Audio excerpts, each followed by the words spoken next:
લગભગ 11 અથવા 12 તારીખે વોટ્સએપની અંદર આ પ્રકારનો એક નકશો અમારા ધ્યાનમાં આવેલો છે. આ પ્રકારની કોઈ પણ દરખાસ્ત સરકારશ્રીમાં રૂડા દ્વારા કરવામાં આવેલી હતી. એટલે આ સંપૂર્ણપણે ખોટો નકશો છે.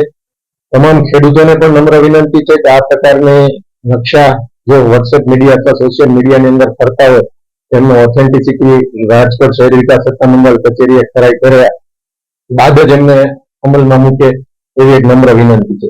સાથે સાથે જયારે રાજકોટ શહેરી વિકાસ સત્તામંડળની અંદર વર્તમાન સમયની અંદર 48 ગામોનો સમાવેશ થયેલો છે. એ જે છે સરકારશ્રી દ્વારા ઓક્ટોબર 2017 ની અંદર મેપ મંજૂર થયેલો છે.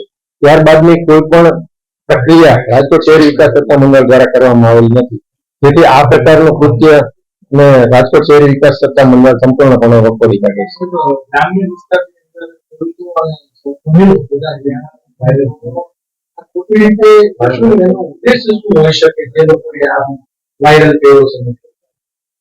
એવું એક માની શકાય કે ગ્રામ્ય વિસ્તારની અંદર કદાચ જમીનોનો ભાવ ઉચકાવવા માટે અથવા ફટાફટ ઝડપી બિનખેતી થાય એવા હેતુથી કદાચ આ પ્રકારનું કૃત્ય કરેલું હોય છે, જેને સંપૂર્ણપણે અમે વખોડીએ છીએ. અને જે વ્યક્તિએ આ પ્રકારનું કૃત્ય કરેલું છે એમના વિરુદ્ધમાં કાયદેસરની કાર્યવાહી કરવા માટે અમે પોલીસ અધિકારીને અમે અહીંયાથી પત્ર લખ્યું છે.